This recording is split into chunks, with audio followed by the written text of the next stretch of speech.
بسم اللہ الرحمن الرحیم۔ السلام علیکم۔ حضرت امام مہدی کا ظہور عنقریب ہونے والا ہے۔ مفتی ابو لبلبابہ منصور نے اپنی کتاب دجالیات میں حضرت دانیال علیہ السلام کی تختیوں کے حوالے سے لکھا ہے کہ یہودیوں کی ایک ریاست قائم ہوگی اور اس ریاست کے قیام کے 50 سال بعد حضرت امام مہدی کا ظہور ہوگا۔ ظاہری سی بات ہے کہ 1946-47 میں اسرائیل کی بنیاد تو ڈالی گئی، لیکن 1973 میں جا کر اقوام متحدہ نے ملک کی حیثیت سے تسلیم کیا اور اس کے جھنڈے کو بھی تسلیم کیا، تو حقیقی بنیاد ملک اور ریاست کی حیثیت سے 1973 میں سمجھی جائے گی۔ اس لحاظ سے سن 2023 میں 50 سال پورے ہوتے ہیں، لہٰذا ممکن ہے کہ 2024 میں امام مہدی کا ظہور ہوگا۔ نیز نسائی میں جس غزوہ کی نشاندہی کی گئی ہے، جس میں امام مہدی علیہ السلام کی ایک جماعت خراسان افغانستان اور مغربی پاکستان وغیرہ سے نکل کر مشرقی علاقے پر برسر پیکار ہوگی، تو حالیہ جو خبریں آ رہی ہیں اس کی پیش خیمہ ثابت ہو سکتی ہیں۔ دجال کے خروج کے آثار۔ ناظرین گرامی، قابل غور بات تو یہ بھی ہے کہ کرونا کا ڈرامہ بھی 2024 میں ختم کر دیا جائے گا۔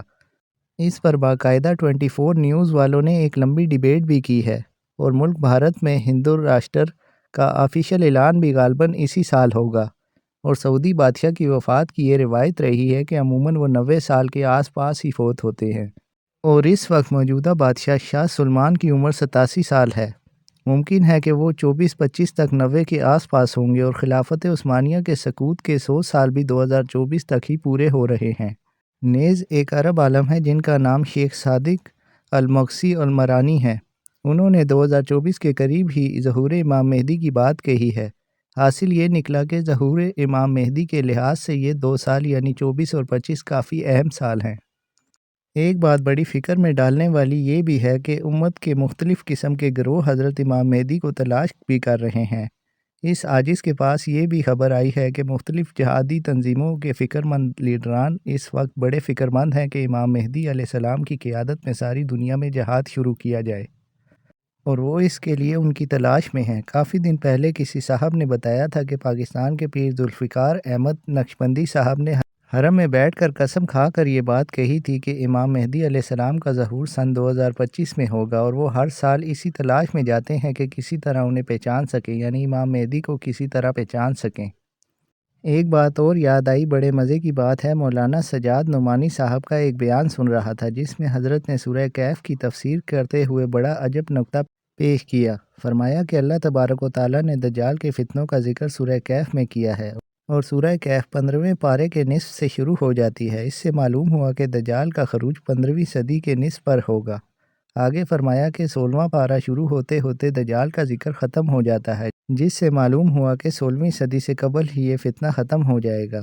مزید یہ بھی فرمایا کہ اللہ تعالیٰ نے دجال کے ذکر سے پہلے بنی اسرائیل کا ذکر کیا ہے، جس سے یہ معلوم ہوتا ہے کہ یہ لوگ اس سے پہلے کافی چرچا میں ہوں گے، یعنی انہیں عروج ملے گا۔ اب ہم حضرت کی ان بات پر غور کرتے ہیں تو اس سے بھی یہی اندازہ نکل کے سامنے آتا ہے کہ چونکہ دجال کے 15ویں صدی کے نصف میں آنے کا امکان ہے، اور حضرت مہدی علیہ السلام اس سے تقریباً 5-6 سال قبل آئیں گے۔ 5-6 سال قبل مطلب 45-46 ہجری، جو انگریزی سال کے حساب سے 2024 اور 25 بنتے ہیں۔ حضرت امام مہدی کے ظہور کے بعد بہت ممکن ہے کہ 2025 کے بعد امام مہدی علیہ السلام کی قیادت میں تیسری عالمی اسلامی جنگ ہو۔ بہرحال آپ جس طرح بھی غور کریں گے، یہی 2 سال سامنے آئیں گے۔ معلوم ہوا کہ یہ 2 سال امت مسلمہ کے لیے بڑی اہمیت کے حامل ہیں۔ اب خروج دجال کی کچھ علامتیں ملاحظہ فرمائیے۔ پہلے سیاہ جھنڈے نکلیں گے، پھر غزوہ ہند ہوگی، پھر ہندوستان میں دین کے بدخواہ لوگوں کا قتل عام ہوگا، جیسے گستاخ اور لعنتی قادیانی وغیرہ، پھر تیسری جنگ عظیم شروع ہوگی، پھر قسطنطنیہ مسلمانوں کے ہاتھوں نکل جائے گا، پھر سفیانی کا ظہور ہوگا، پھر حضرت امام مہدی علیہ السلام کا ظہور ہوگا، پھر سفیانی کا لشکر حضرت امام مہدی سے لڑنے چلے گا تو مکہ مدینہ کے درمیان مقام بیضا پر زمین میں دھسا دیا جائے گا، پھر بنو کلب کا لشکر امام مہدی کے ہاتھوں شکست کھائے گا، جس کو لوٹنے کا حکم رسول اللہ صلی اللہ علیہ وسلم نے دیا ہے، پھر مشرق سے سیاہ جھنڈے عرب کی طرف طوفان بن کر اٹھیں گے، عرب کو بچانے کے لیے ساری یہودی نیوی میدان میں آئے گی اور سیاہ جھنڈوں کے ہاتھوں بری طرح تباہ و برباد ہوگی، پھر حجاز مقدس کا محاصرہ توڑنے کے لیے خلیج فارس کے نزدیک سیاہ جھنڈے دجالیوں سے بڑا زبردست معرکہ لڑیں گے اور محاصرہ توڑ دیں گے، پھر یہ لشکر امام مہدی علیہ السلام کی بیعت کے لیے آگے بڑھے گا اور راستے میں نجد شہر ان کی طوفانی یلغار کی لپیٹ میں آ جائے گا۔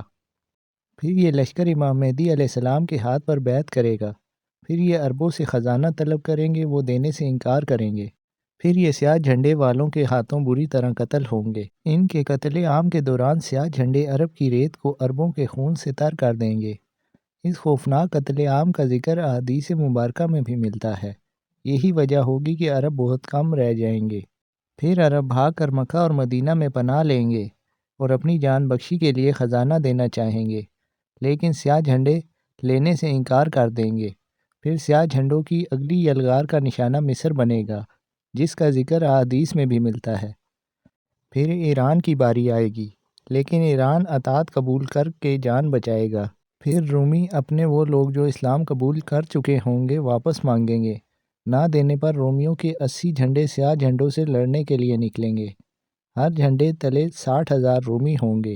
ان کی بڑی تعداد دیکھ کر سیاہ جھنڈوں میں سے 1/3 بھاگ جائیں گے، جن کی توبہ اللہ تعالیٰ کبھی قبول نہ کرے گا۔ پہلے دن مسلمان ایک جماعت کو لڑنے بھیجیں گے، ساری جماعت شام تک شہید ہو جائے گی۔ پھر چوتھے دن تمام اہل اسلام جو کہ سیاہ جھنڈے والے ہوں گے مل کر رومیوں پر حملہ آور ہوں گے۔ پھر وہ ایسی جنگ کریں گے کہ تاریخ انسانی میں پہلے کسی قوم نے ایسی جنگ نہ کی ہوگی۔ یا پھر فرمایا کہ وہ ایسی جنگ ہوگی کہ پہلے کبھی نہ لڑی گئی ہوگی۔ پھر اللہ تعالیٰ رومیوں پر شکست مسلط کر دے گا۔ پھر مسلمان یعنی سیاہ جھنڈے ان کا قتل عام کریں گے، یہاں تک کہ رومیوں کی لاشوں کے پہلو سے پرندہ اڑے گا۔ وہ مر کر گرے گا لیکن لاشوں کے سمندر کو پار نہ کر سکے گا، اور مر کر گرے گا بھی تو ایک لاش پر۔ اس جنگ کے بعد آدھے سے زیادہ لشکر آرمینیا کی طرف جائیں گے۔ سیاہ جھنڈے آرمینیا پر آندھی طوفان اور بلا بن کر نازل ہوں گے، اور آرمینیا کو وہ تباہی دیکھنی پڑے گی جس کے سامنے بابل اور نینوا اور بغداد کے قصے بے ہیچ ہیں۔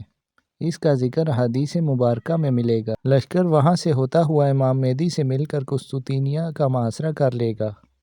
اللہ تعالیٰ سیاہ جھنڈوں کی جہاد کا صلہ یہ دے گا کہ ان کے نعروں سے ہی قسطنطنیہ فتح ہو جائے گا۔ پھر سیاہ جھنڈوں کا کچھ لشکر یورپ کی طرف نکلے گا، اور جب یہ یورپ کی دہلیز پر پہنچیں گے تو پورے یورپ میں کوہرام مچ جائے گا۔ پھر یہ خبر نکلے گی کہ دجال نکل آیا ہے۔ پھر یہ لشکر وہاں سے انتہائی تیزی سے واپس آئے گا، ان کی رفتار انتہائی تیز ہوگی۔ احادیث مبارکہ کے مطابق یہ بڑا ہی سخت امتحان ہوگا، انتہائی سخت وقت ہوگا۔ جو کوئی تھوڑا آرام کا وقت نکالنے میں کامیاب ہوگا وہی طاقتور تصور کیا جائے گا۔ آتے ہی عرب میں وہ رومی جو دجال سے ملے ہوں گے ان پر 3 جگہوں سے شب خون ماریں گے، اور ان میں سے کوئی بھی بچ کر واپس نہ جائے گا۔ پھر مسلمان دیکھیں گے کہ حضرت عیسیٰ علیہ السلام تشریف لائیں گے، اور دجال انہیں دیکھ کر پانی میں نمک کی طرح پگھل جائے گا۔ پھر وہ وہاں سے بھاگے گا اور مقام لد پر حضرت عیسیٰ علیہ السلام کے ہاتھوں قتل ہوگا۔ پھر یہودیوں کا سیاہ جھنڈے والے قتل عام کریں گے۔ یہی وقت ہوگا جب مومنین مشرق سے لے کر مغرب تک فتوحات کے جھنڈے لہرا رہے ہوں گے، اور اللہ تعالیٰ نے سورہ بنی اسرائیل میں جو وعدہ فرمایا تھا پورا ہوگا، یعنی کفر و سرکشی کرنے والی کوئی بھی بستی ایسی نہیں ہے جسے ہم روز قیامت سے قبل ہی تباہ و برباد نہ کر دیں۔ پھر حضرت عیسیٰ علیہ السلام کو حکم ہوگا کہ کوہ طور پر جا کر قلعہ بند ہو جائیں۔ یاجوج ماجوج نکل کر فتنہ عظیم پھیلائیں گے۔ اللہ تعالیٰ ان پر اپنا قہر نازل کرے گا، اور ان پر نفع نامی کیڑا لگ جائے گا اور ہلاک ہوں گے۔